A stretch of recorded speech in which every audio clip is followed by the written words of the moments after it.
فروری میں جو بچے پیدا ہوں ان کے نام کا انتخاب کس طرح کا ہونا چاہیے اور کیسے نام کا انتخاب کرنا چاہیے۔ آج کا جو دور ہے یہ یونیک دور ہے، ماڈرن دور ہے، اور اس دور میں لوگ کہتے ہیں کہ ہم کوئی ماڈرن سے ماڈرن مختلف نام رکھا جائے۔ تو فروری میں جو بچے پیدا ہوں ان کے نام کیسے ہونے چاہیے، کس طرح کرنا چاہیے، چلتے ہیں۔ بسم اللہ الرحمن الرحیم۔ محترم ناظرین، السلام علیکم ورحمۃ اللہ وبرکاتہ۔ میں امید کرتا ہوں کہ آپ تمام دوست اللہ کے فضل، اس کے کرم اور اس کی رحمت کے ساتھ ٹھیک ہوں گے۔ تو آئیے ایک مرتبہ پیارے آقا کی بارگاہ میں درود پاک پڑھتے ہیں۔ الصلاۃ والسلام علیک یا سیدی یا رسول اللہ وعلی آلک و صحابک یا سیدی یا حبیب اللہ۔ الصلاۃ والسلام علیک یا نبی اللہ وعلی آلک و صحابک یا خاتم النبیین۔ سب سے پہلے دعا کرتے ہیں کہ یا اللہ جو لوگ بے اولاد ہیں اللہ انہیں نیک اور صالح اولاد عطا فرما۔ یا اللہ جن کی اولاد ہے انہیں اپنے والدین کا تابع دار فرما بردار بنا دے، اور جن کی بیٹی ہیں اللہ بیٹوں کے طلبگار ہیں انہیں بیٹے عطا فرما، اور جن کے بیٹے ہیں اللہ انہیں بیٹیوں کی طلب ہے اللہ انہیں بیٹیاں عطا فرما۔ تو چلتے ہیں ناموں کی جانب۔ سب سے پہلا نام ہے بلال۔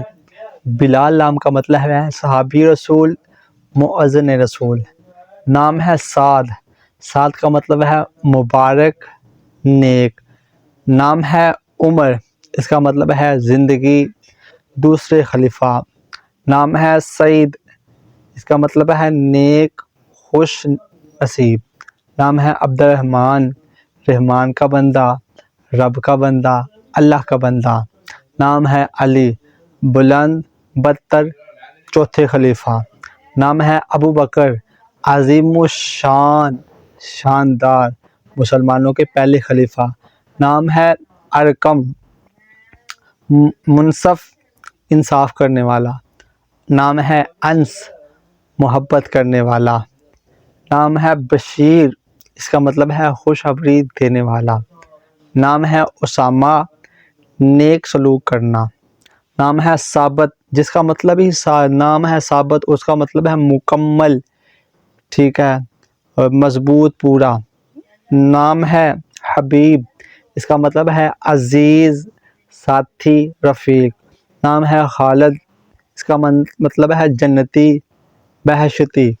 نام ہے جابر، تسکین بخش۔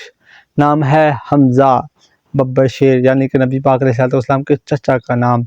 کہتے رہتے ہیں دعا کے واسطے بندے تیرے، کر دے پوری آرزو ہر بے کس و مجبور کی۔